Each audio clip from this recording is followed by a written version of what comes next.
पक्षियों से, कीड़े मकोड़ों से पीछे। फिर भगवान ने हमको मनुष्य को बनाया अपने जैसा। दुनिया में एक ही प्राणी है जिसके दो हाथ हैं, और कोई दुनिया में दूसरा प्राणी नहीं मिलेगा जिसके दो हाथ हैं। क्यों भगवान ने दो हाथ दिए, दो कान क्यों दिए, दो आंखें क्यों दी, 32 दांत क्यों दिए, 31 दांत क्यों नहीं दिए भगवान ने, 33 दांत क्यों नहीं दिए, 2 किडनी दी है, 1 हार्ट दिया है। ये भगवान ने केवल मनुष्य को दिया है, बाकी जानवरों को, कीड़े मकोड़ों को, पशु पक्षियों को ऐसा नहीं दिया है। किस लिए दिया? कोई ना कोई इसके पीछे रीजन है, कारण है, विधान है, सिद्धांत है, पद्धति है भगवान की। इसीलिए दुर्लभो मानुष देहो दहीनाम शन्न धनुर तत्रापि दुर्लभम मन्य वैकुंठ प्रिया दर्शनम। भगवान ने सबसे दुर्लभ अगर कोई जन्म कहा है तो वो केवल मनुष्य का कहा है, मानव का कहा है, नर्तन कहा है, और दूसरा कोई भी जन्म के बारे में ऐसा किसी ग्रंथ के बारे में, किसी ग्रंथ के अंदर नहीं लिखा है। केवल मनुष्य के लिए लिखा है, और मनुष्य को ही पाप और पुण्य लगने के लिए कहा है। बाकी किसी 83,99,999 जितने भी जन्म है उनको ना कुछ करने का पाप लगेगा, ना कुछ करने का पुण्य लगेगा। लेकिन मनुष्य को पाप भी लगेगा, पुण्य भी लगेगा। केवल एक जन्म ऐसा है। बाकी जितने भी जन्म है 84 लाख में से 83,99,999 भोजन के लिए मिले हैं, सोने के लिए मिले हैं, खाने पीने के लिए मिले हैं। लेकिन एक ही जन्म है मनुष्य जन्म, मानव जन्म, जो भोजन के लिए नहीं मिला, खाने पीने के लिए नहीं मिला, केवल भजन के लिए मिला। अगर मनुष्य जन्म पा करके हम भोजन ही करते रहेंगे, खान पान ही करते रहेंगे, सोना जागना ही करते रहेंगे, तो याद रखना फिर हमारा जन्म जब खत्म हो जाएगा तो फिर उसी 83,99,999 जन्मों में हमको अनंत काल तक जन्म मरण के चक्कर में गिरना पड़ेगा। इसलिए 9 दिन की कथा में हम लोग बैठ करके चर्चा करेंगे कि मनुष्य जन्म में आकर के हमको क्या करना चाहिए, सत्संग हमारे जीवन में क्यों जरूरी है, कथा हमारे जीवन में क्यों जरूरी है, धर्म हमारे जीवन में क्यों जरूरी है। अगर हम ये नहीं करेंगे तो फिर हम लोगों को कौन सी सजा मिलेगी, कौन सा दंड मिलेगा, कौन सी जेल मिलेगी। इसके लिए हमको अभी से तैयारी करनी पड़ेगी। इसलिए जितने भी दिन हम लोगों को कथा सुनने का सुअवसर प्राप्त हो रहा है, सत्संग में बैठने का सुअवसर प्राप्त हो रहा है, कीर्तन सुनने का सौभाग्य प्राप्त हो रहा है, अच्छी व्यवस्था देखो बना करके आप लोगों को बुलाया गया है। बढ़िया हॉल, डेकोरेटेड हॉल, गर्मी की कोई समस्या नहीं, सर्दी की कोई समस्या नहीं, बर्फ जहां पड़ने रही, हवा जहां चलने रही, सुंदर वातावरण में इस शिवा पैलेस के प्रांगण में 9 दिन के लिए भगवान के सत्संग, कथा और कीर्तन की चर्चा सुनने का हम सबको सौभाग्य प्राप्त होगा। लेकिन फिर भी अगर हम लोग इसका फायदा ना उठाएं, इसका लाभ ना उठाएं, तो सिर धुनी धुनी पछताई, काल ही कर्म ही ईश्वर ही मिथ्या दोष लगाई कि भगवान ने मुझे बुलाया नहीं, मेरे भाग्य में नहीं था, मुझे समय नहीं मिला। ये बहाने भगवान के घर में बिल्कुल किसी का नहीं चलेगा। निमंत्रण दिए गए, अनाउंसमेंट करवाई गई, घर घर जाकर के बोला गया, बड़े बड़े होर्डिंग लगाए गए, बड़े बड़े पोस्टर लगाए गए हैं, लेकिन फिर भी बोलेगा मेरे को पता नहीं चला कि 9 दिन की कथा हो भी गई। तो भगवान बोलेंगे ये बहाना आपका अब सुना नहीं जाएगा, और इसलिए बाद में हमको बहाना लगाना पड़े कि हमको पता नहीं चला, हमारे भाग्य में नहीं था, भगवान ने हमको बुलाया नहीं, तो फिर हमको नुकसान होगा, दूसरे को इसका नुकसान नहीं होगा। इसलिए जाग करके तरीके से, हमारे भाग्य में नहीं था, भगवान ने हमको बुलाया नहीं, तो फिर हमको नुकसान होगा, दूसरे को इसका नुकसान नहीं होगा। इसलिए जाग करके जीवन में जो साथ जाएगा, अगर हम उसको एकत्रित नहीं करेंगे तो फिर 15 दिन के लिए, 20 दिन के लिए, 25 दिन के लिए, 30 दिन के लिए अगर हमें कहीं जाना है रिश्तेदार के घर में, तो 6 महीने पहले टैची तैयार करना शुरू करते या नहीं करते? बैग भरना शुरू करते कपड़ों से या नहीं करते हैं? 30 दिन के लिए, 25 दिन के लिए, 20 दिन के लिए, 15 दिन के लिए, 10 दिन के लिए भी जाना हो, 6 महीने हम लोग प्लान करना, योजना बनाना शुरू कर देते हैं कि हम लोगों को कौन सा अटैची ले जाना है, कौन सा सूटकेस ले जाना, कौन सा बैग ले जाना, कौन सा थैला ले जाना, कौन सा पर्स ले जाना, सारा इंतजाम करना शुरू कर देते या नहीं करते हैं? और फिर वहां कितना पैसा मुझे चाहिए, पड़ोसन से उधार मांग करके भी हम लोग पहले रख लेते हैं। किस ट्रेन में जाना है, किस प्लेन में जाना है, किस बस में जाना है, टिकट 2 महीने पहले ही रिजर्व करके first class, second class, third class इसमें जाना वो करवा करके रख लेते हैं और छुपा करके रख लेते हैं। कहीं गुमना हो जाए, अपना आधार कार्ड इसमें डाल लेते हैं, पैन कार्ड उसमें डाल लेते हैं, वोटर कार्ड उसमें डाल लेते हैं। अगर टीटी मांगेगा तो क्या दिखाएंगे? इतनी चिंता। 15 दिन के लिए, 20 दिन के लिए, 25 दिन के लिए, 30 दिन के लिए, फिर उधर टेलीफोन कर देते हैं जहां जाना है रिश्तेदार के घर में, कमरा हमारे लिए है ना, वेल फर्निश्ड, अटैच बाथरूम है, बार बार टेलीफोन करके पूछते हैं अच्छा कमरा देना हमको, अटैच बाथरूम होना चाहिए, देख लेना उसमें एसी भी लगना होना चाहिए, गर्मियों के दिन है। ये राम राम राम, 15 दिन के लिए, 20 दिन के लिए, 25 दिन के लिए, 30 दिन के लिए इतनी चिंता है।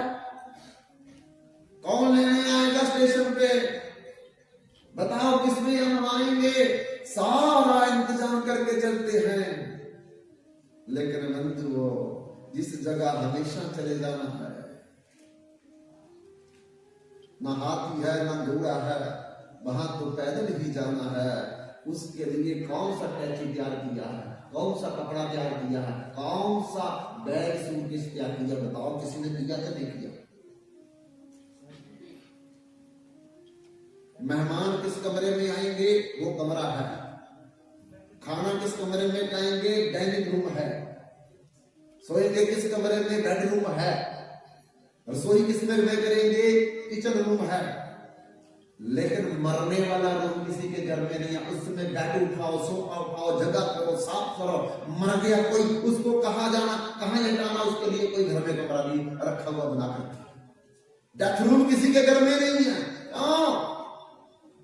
जबकि सबने मरना है। जिंदगी 4 दिन की है और मरना हमेशा है, कोई जिंदगी में जीवित नहीं रहेगा। लेकिन किसी के घर में भी डेथ रूम नहीं बनाया हुआ है। क्यों? हम चाहते हैं हमने अमर फल गया है, हम कभी नहीं मरेंगे।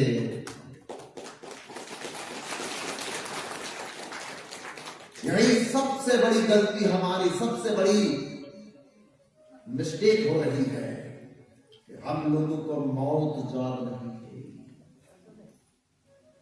बंधुओं, जो निश्चित है, आया है सो जाएगा, आया है सो जाएगा। राजा रंक फकीर एक सिंहासन चढ़ चला, दूसरा बंदा जंजीर। जिसने जन्म लिया है हिमाचल में लिया, J&K में लिया, पंजाब में लिया, मद्रास में लिया, बंगाल में लिया, महाराष्ट्र में लिया, मरना पड़ेगा। विदेश में लिया, मरना पड़ेगा। क्यों? जिसका जन्म हुआ है, हे अर्जुन, उसको एक दिन मरना है। जातस्य ध्रुवो मृत्यु ध्रुवम मृतस्य च तस्मात् अपरिहार्यति न त्वं सोच तुमासी। दुनिया में एक ही चीज सत्य है, मरना। हम लोग जीवित नहीं हैं। हम सोचते कि हम जीवित हैं, हम जीवित नहीं, हम सब मौत के मुख में पड़े हुए हैं। लेकिन फिर भी नजरअंदाज, आंखें बंद करके हम लोग सोचते हैं कि हम बच जाएंगे। हमारे से छोटे भी मर रहे हैं, जन्म लेने से पहले भी मर रहे हैं, जन्म लेते लेते भी मर रहे हैं, जन्म लेने के बाद भी मर रहे हैं, हमारे बराबर के भी मर रहे हैं, बड़े बूढ़े वो भी मर रहे हैं। मतलब कि हर उम्र वाले मर रहे हैं। फिर हमारे अंदर ये ख्याल क्यों नहीं आता, हमारे अंदर ये विचार क्यों नहीं आता, हमारे अंदर ये सोच क्यों नहीं आती है कि मैं भी किसी समय मर सकता। एक क्यों नहीं सोच आती हमारे अंदर कि अभी मैं बैठा बैठा भी मर सकता हूं, साइलेंट अटैक हो सकता है, ब्रेन हेमरेज हो सकता है, हार्ट अटैक हो सकता है। फिर एक चीज हम लोगों को याद क्यों नहीं आती है, बताओ पहले ये बात। इसका मतलब हम मौत को धोखा देना चाहते हैं, मौत को हम लोग नजरअंदाज करना चाहते हैं कि जब सच है फिर सच चीज को हम झूठा क्यों बना रहे हैं। अगर अपनी मौत से कोई बसर नहीं, समान 100 बरस का पल की खबर। कल ये करेंगे, परसों ये करेंगे, नरसों ये करेंगे, अगले साल ये करेंगे, उसके अगले साल ये करेंगे, प्लानिंग कर रहे हैं, लेकिन कब मर जाएंगे इसकी प्लानिंग कोई नहीं कर रहा है। और जहां मर करके जाएंगे, किस घर में रुकेंगे, कौन सी टिकट लेकर के जाएंगे, कौन सी ट्रेन में जाएंगे, उसके लिए कोई तैयारी नहीं है। तो इसका मतलब है कि हम लोग इतने नादान हैं, इतने अज्ञानी हैं, इतने नासमझ हैं कि जो असली चीज है उसको ही भूल गए और नकली को पकड़ करके हम लोग ये कुछ कर रहे हैं, बना रहे हैं। तो फिर हमसे ज्यादा मूर्ख कौन हो सकता है, हमसे ज्यादा अज्ञानी कौन हो सकता है। इसलिए बंधुओं, इस सत्संग में हम लोगों को इन्हीं बातों का पता चलेगा कि हमें किस चीज के लिए तैयार रहना चाहिए, ताकि ऐसा ना हो कि अगले जन्म में हम लोगों को मर करके कुत्ता, बिल्ली, हाथी, घोड़ा, ऊंट, गधा, खच्चर और बैल न बनना पड़ जाए। ऐसा ना हो कि अगले जन्म में भूत, प्रेत, पिशाच, असुर, राक्षस, ब्रह्म दैत्य, डाकनी, शाकनी, पिशाचनी न बन जाए, बनना न पड़ जाए। ऐसा ना हो कि अगले जन्म में कीड़ा मकोड़ा, पशु पक्षी, ऐसा ना बनना पड़ जाए। कुछ करो, समझ बूझ के कर लो, और वो सारा कुछ हम लोगों को सत्संग से पता चलेगा। इसलिए सत्संग ही हमारा एक ऐसा संग है जिससे सत्य का ज्ञान होता है, और कुसंग ही एक ऐसा ज्ञान है जिसे सत्य को भुलाने का ज्ञान होता है। इसलिए सत्संग हमारे जीवन का एक जरूरी कार्य है जिसके बिना हमारा गुजारा नहीं होगा। बाकी दुनिया के अन्य अन्य कार्यों के बिना हमारा गुजारा हो जाएगा, लेकिन सत्संग के बिना हमारा गुजारा कभी नहीं हो सकता। इसलिए ले लो सत्संग मिठियां, गन्ना होता ना गन्ना, और गन्ने को काट काट के रख के उसके छोटे छोटे टुकड़े किए जाते हैं, उसको क्या बोलते हैं? गनेरी। क्या बोलते हैं? गनेरी बोलते हैं। ऐसे ही ले लो सत्संग मिठियां गनेरियां, ले लो सत्संग मिठियां गनेरियां, ले लो सत्संग मिठियां गनेरियां, ले लो सत्संग मिठियां गनेरियां।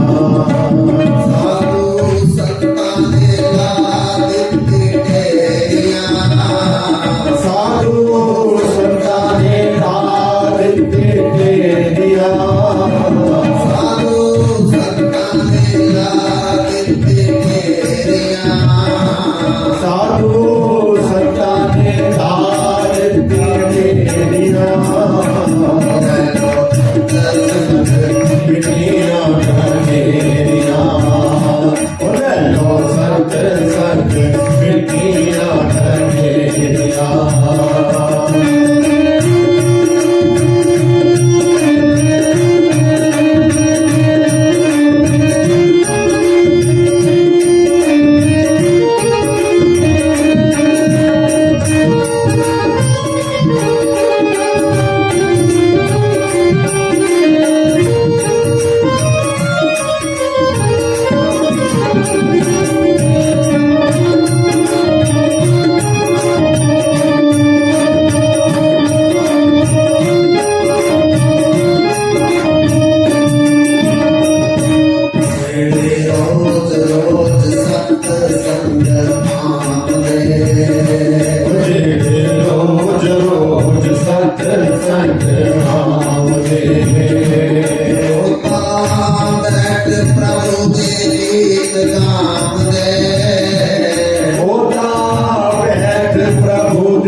प्रभु देव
मिठिया ढोलेरिया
अगर इस संसार में ना हो तो ये संसार जल जाएगा।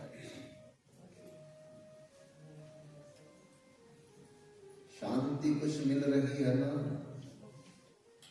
तो साधु संतों के कारण है, नहीं तो हर जीव अशांत है, दुखी है, परेशान है, भाग रहा है। कहां भाग रहा है पता कुछ नहीं। निर्धन कहे धनवान सुखी, धनवान कहे सुख राजा को भारी, राजा कहे महाराजा सुखी, महाराजा कहे सुख इंद्र को भारी, इंद्र कहे ब्रह्मा सुखी, ब्रह्मा कहे सुख विष्णु को भारी। पर साधु संत विचार करे, हरि भजन बिना सब जीव दुख है।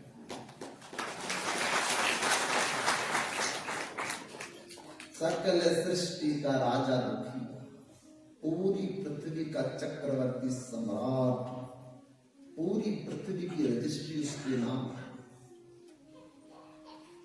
इसकी संपत्ति उसके पास है, जनता उसके अधीन है, तब भी दुखी। बंधुओं, सकल सृष्टि का राजा दुखी। सत्संग सुने ते होए सुखी। जब तक वो सत्संग अपने जीवन में नहीं सुनेगा, तब तक सपने में भी सुख नहीं मिलेगा। सिया राम भजन बिना जीव कबू न सुख पाए। भगवान के भजन के बिना, भगवान के सत्संग के बिना, कथा के बिना, कीर्तन के बिना एक क्षण भर के लिए भी हमें सुख नहीं मिल सकता। भारी मत्थे होई धृत, सिकिता से भरू तेल। अरे पानी के मंथने से भले मक्खन निकल आवे, रेत के पीसने से भले तेल निकल आवे। ये असंभव तो संभव हो सकते हैं, पर बिन हर भजन नर भव नहीं तरह। जे सिद्धांत अपे, इस सिद्धांत को कभी नहीं बदला जा सकता कि बिना भगवान का सत्संग सुने बगैर, बिना भगवान की कथा सुने बगैर, बिना भगवान के भजन किए बगैर कोई सुखी हो गया। ये कभी नहीं किसी डायरी में लिखा, ये किसी किताब में, ग्रंथ में नहीं लिखा। इसलिए नानक दुखिया सब संसार, सुखिया वही जो सत्संग आधार, जिसने अपना आधार, अपनी नींव सत्संग पर रखी है, वो जिंदगी में सुखी हो जाएगा। कोई तन दुखी, कोई मन दुखी, कोई तन बिना फिरे उदास, थोड़ा थोड़ा सब दुखी। सुखी हरि का रस, जिसने अपने आप को परमात्मा से जोड़ दिया है, परमात्मा को